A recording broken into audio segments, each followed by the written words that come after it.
Hello good morning for all. तो चलिए जैसे कि हम स्टार्ट करेंगे आज तीन चीज हम लाए हैं, जो कि पहला नंबर है ब्रायोफाइटा, दूसरा नंबर है टेरिडोफाइटा और एक है नग्न बीजी। यानी कि नग्न बीजी का मतलब क्या हुआ, यानी कि फूल वाला पौधा कह सकते हैं इसको। क्या कह सकते हैं इसको? फूल वाला पौधा कह सकते हैं। तो सबसे पहले हम बात करेंगे आज ब्रायोफाइटा की। यानी कि ब्रायोफाइटा में कितना पॉइंट है? 1 2 3 4 5 6। तो सबसे पहले इसको समाप्त करने के बाद बात करेंगे हम टेरिडोफाइटा की और उसके बाद नग्न बीजी की। तो ये आते हैं ब्रायोफाइटा में। पहला पॉइंट क्या है कि यह सबसे सरल स्थलीय पौधों का समूह का है। इस प्रभाग यानी कि इस भाग में लगभग 25,000 क्या है 25,000 जातियां सम्मिलित की जाती हैं। पहला क्या है कि यह सबसे सरल स्थलीय पौधों का समूह है। उसके बाद इस प्रभाग यानी कि इस भाग में लगभग कितना, तो 25,000 जातियां सम्मिलित की जाती है। उसका दूसरा नंबर है, इसमें संवहन उत्तक अर्थात जाइलम एवं फ्लोएम का पूर्णतः अभाव होता है। यानी कि इस भाग में क्या होता है कि इसमें संवहन उत्तक यानी कि कह सकते हैं क्या, तो जाइलम और फ्लोएम का पूर्णतः अभाव होता है। उसके बाद है, इस समुदाय को वनस्पति जगत का एम्फीबिया वर्ग भी कहा जाता है। यानी कि ब्रायोफाइटा इस समूह का मतलब क्या होगा, इस समुदाय का मतलब होगा कि यानी कि वनस्पति जगत का कौन सा, ब्रायोफाइटा के अंदर क्या कहेंगे इसको, तो एम्फीबिया वर्ग भी कहा जाता है। यानी कि ब्रायोफाइटा को एक और नाम से क्या जानेंगे हम, तो एम्फीबिया वर्ग भी कहेंगे। दूसरा नंबर है स्फेगनम। क्या है? स्फेगनम नामक मॉस अपने स्वयं के भार से कितना, तो 18 गुना अधिक पानी सोखने की क्षमता रखता है।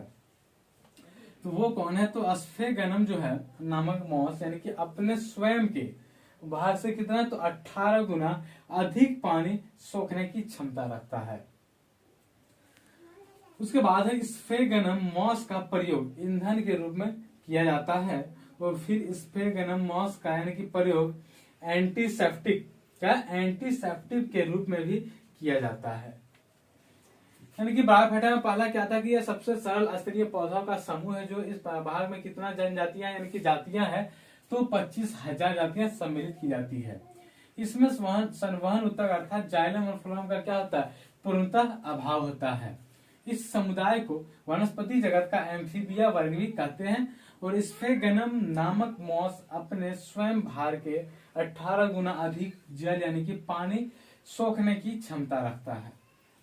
फिर स्फेगनम मॉस का प्रयोग ईंधन के रूप में किया जाता है। दूसरा फिर है क्या कि इसका प्रयोग एंटीसेप्टिक के रूप में भी किया जाता है। तो ब्रायोफाइटा समाप्त करने के बाद बात करते हैं टेरिडोफाइटा की। दूसरा नंबर क्या है, टेरिडोफाइटा। तो टेरिडोफाइटा का पहला पॉइंट क्या है कि इस समूह के पौधे नमी छायादार स्थानों, जंगलों एवं पहाड़ों पर अधिकता से यानी कि पाए जाते हैं। सबसे अधिक यानी कि इस तरह के पौधे कहाँ पाए जाते हैं, तो क्या है, इस समूह के पौधे नमी छायादार स्थानों, क्या है, ध्यान देना है कि नमी छायादार स्थानों, जंगलों एवं पहाड़ों पर अधिकता रूप से यानी कि अधिकता से पाए जाते हैं। फिर है पौधे के शरीर। क्या है? पौधे के शरीर जड़ तथा तना, शाखा एवं पत्तियों में विभेदित रहता है। पौधे का शरीर किसमें विभेदित रहता है, तो ये है पौधे का शरीर जड़, तना, शाखा एवं पत्तियों में क्या होता है, तो विभेदित रहता है। फिर तना साधारण राइजोम। क्या? तना साधारण राइजोम के रूप में भी रहता है। पौधे बीजाणु जनक होते हैं और जनन की क्रिया जो होती है बीजाणु के द्वारा होती है। पौधे क्या होते हैं, बीजाणु जनक होते हैं और जनन की क्रिया क्या होती है, तो बीजाणु के द्वारा होती है।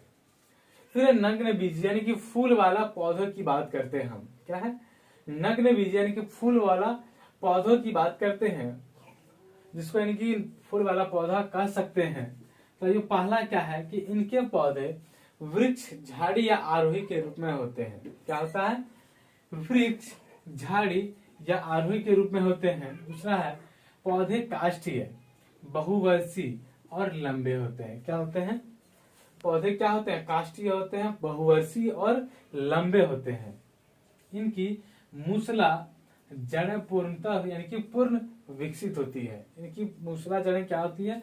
पूर्ण विकसित होती है। फिर है परागण की क्रिया। परागण की क्रिया किसके द्वारा होती है? तो परागण की क्रिया जो है वो वायु के द्वारा होती है। परागण की क्रिया किसके द्वारा होती है? तो वायु के द्वारा। और वनस्पति जगत का सबसे ऊंचा पौधा सिकोया यानी कि इसी के अंतर्गत आता है। यानी कि वनस्पति जगत का सबसे ऊंचा पौधा कौन सा? तो सिकोया का है। और ये किसके अंतर्गत आता? तो नग्न बीजी के अंतर्गत आता है। यानी कि कह सकते हैं फूल वाला पौधों के अंतर्गत आता है। तो ध्यान दीजिएगा, सिकोया का जो वृक्ष है, यानी कि ये दो चीजों में काम आएगा। ये तो बायोलॉजी में आया ही, और ये एक जीके में आता है, यानी कि विविध के क्वेश्चन में पूछ सकता है कि यानी कि कभी कभी कि सबसे बड़ा वृक्ष कौन सा है? तो सबसे बड़ा वृक्ष है सिकोया का वृक्ष। सबसे बड़ा वृक्ष कौन सा है? तो सिकोया का वृक्ष। सबसे बड़ा वृक्ष सिकोया का वृक्ष है। और वनस्पति जगत का भी सबसे ऊंचा वृक्ष कौन है? तो सिकोया का वृक्ष। अगर पूछ सकता है कभी कभी कि सिकोया का वृक्ष किसके अंतर्गत आता है? तो सिकोया का वृक्ष नग्न बीजी के अंतर्गत आता है। सिकोया का वृक्ष किसके अंतर्गत आता है? तो ये नग्न बीजी के अंतर्गत आता है। उसके बाद बात करते हैं इसकी ऊंचाई कितनी है, यानी कि सिकोया की ऊंचाई कितनी है? तो 120 मीटर है। सिकोया वृक्ष की ऊंचाई कितनी लगभग होती है? तो 120 मीटर। इसे कोस्ट रेडवुड ऑफ कैलिफोर्निया भी कहते हैं। यानी कि कहीं कहीं आपको सिकोया की जगह कैलिफोर्निया भी लिखा मिलेगा, तो ध्यान में रखना इसे क्या कहते हैं? Coast redwood of California. तो कभी भी पूछ सकता है सबसे बड़ा वृक्ष किसका होता है? तो सिकोया तो है ही, लेकिन इंग्लिश में इसको क्या कहते हैं? तो कैलिफोर्निया। यानी कि कहीं कहीं आपको कैलिफोर्निया भी यानी कि लिखा हुआ मिलेगा। तो ध्यान में रखना कैलिफोर्निया किसे कहते हैं? तो कैलिफोर्निया हम सिकोया को ही कहते हैं। तो ध्यान देना, सबसे ऊंचा पौधा जो था वनस्पति जगत का या दुनिया का सबसे ऊंचा पौधा, तो यह है सिकोया का वृक्ष। इसी को हम क्या कहते हैं? तो कैलिफोर्निया के नाम से जानते हैं। इसकी ऊंचाई कितनी होती है? तो इसकी ऊंचाई होती है 120 मीटर। उसके बाद है सबसे छोटा अनावृत बीजी जो है पौधा कौन सा है? तो जेमिया पिग्मिया। क्या है? सबसे छोटा। इस पर हम बात करेंगे अनावृत बीजी पर, यानी कि विस्तार पूर्वक चलेगा। तो ध्यान में अभी तत्कालिक एक पॉइंट को रखना है कि सबसे छोटा अनावृत बीजी कौन सा है, यानी कि पौधा कौन सा है? तो जेमिया पिग्मिया। क्या? जेमिया पिग्मिया है। तो टेरिडोफाइटा में फिर से स्टार्ट करते हैं। कौन सा?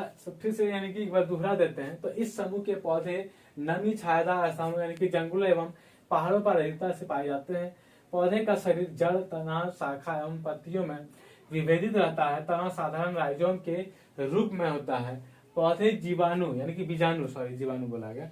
पौधे बीजाणु जनक होते हैं और जनन की क्रिया बीजाणु के द्वारा होती है। नग्न बीज यानी कि फूलों वाला पौधा, इनके पौधे जो होते हैं वृक्ष, झाड़ियां, आरोही के रूप में होते हैं। पौधे काष्ठीय, बहुवर्षीय और लंबे होते हैं। इनकी मूसला जड़ें पूर्ण विकसित होती है। परागण की क्रिया वायु द्वारा होती है। वनस्पति जगत का सबसे ऊंचा पौधा कौन सा? तो सिकोया का वृक्ष। और ये जो आता है किसके अंतर्गत? तो नग्न बीजी के अंतर्गत आता है।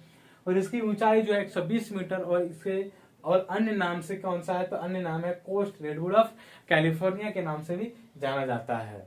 तो फिर मिलेंगे नेक्स्ट क्लास में, तब तक के लिए थैंक यू।